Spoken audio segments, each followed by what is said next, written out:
सखी काए सखी हई हमार एगो भेसरा बलम्बा भेसर कहत रे हमार घर यार दुआर खोजता हेले खाती चापम परेसर के तोर थरेसर भस जाए इका कहत रे सखी का कहिए सखी माखन मलाई और शरीर के छोड़ के मरद हमार जौआ गोरता सखी जो गोरता की हो गोरता ये सखी देखा बुझत रे कि हमारा कछुआ के पछुआ मर ले बा हमार कछुआ भी टन टन करता औरत ये कहतिया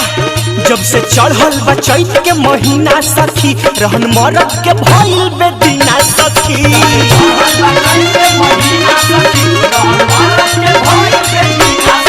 जब से चढ़ल बा चैत के महीना सखी रहन मरद के भइल बेदीना सखी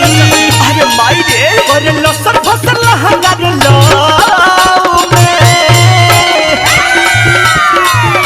जोरीला रोज ताऊ में भतर सुते जाऊ में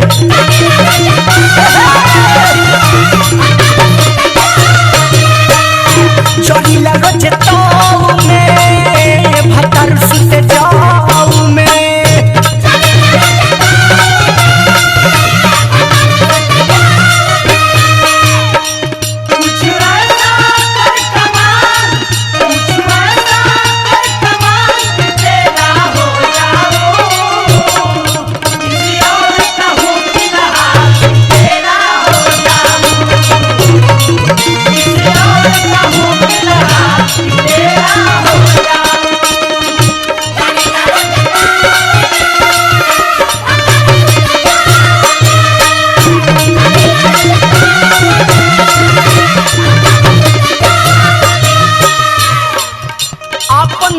हम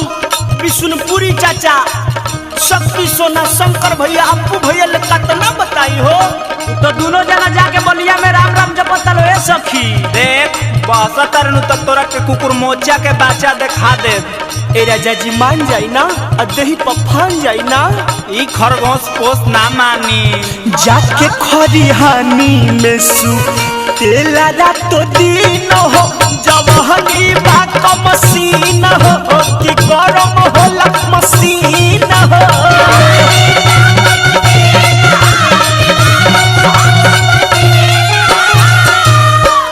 ए राजा जी रे वो टावर के पावर खत्म हो गई बा का ते का चाहता रे मन हरदम रहेला नव छाव में जोरीला रोज ताऊ में भतर सुते जाऊ में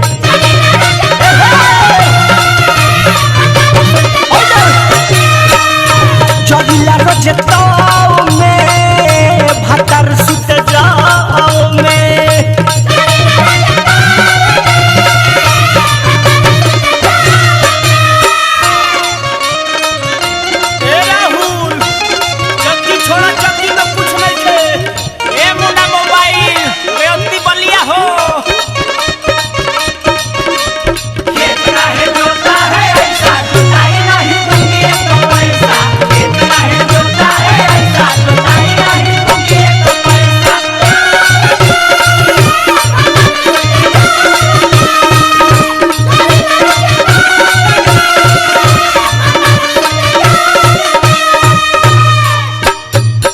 सखी काए सखी इनका प्यार से हम कहियो खुश नहीं हो पावत हो हम जानत तनी ते हमारा मूस के जूस के फेरा में पड़ल बाड़े लेकिन तोरा भेटाई ना ए राजा जी करो ना अरे बड़ा भयंकर बीमारी है चैत में डरो ना औरत ये कहतिया भैया अरे का हो गोल विष्णुपुरी कबहू प्यार से ना देखत बा कि अछैत घर में पेटत बा कि कबहू नहीं फेकत बा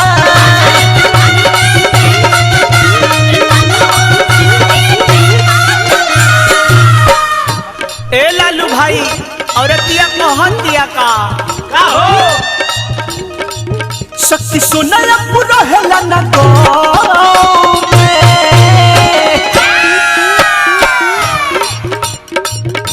जोरीला रोज ताऊ में भतर सुते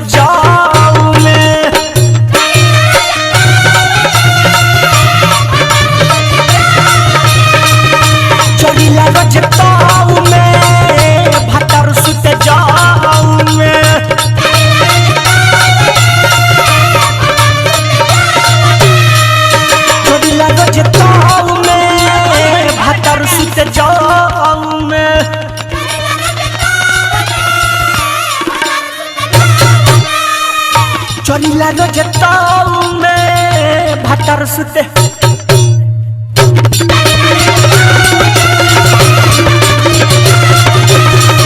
चलिला रजताऊ में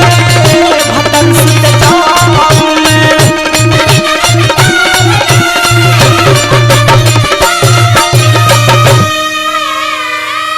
अरे हमरा तेकरा पर डाउट लागता।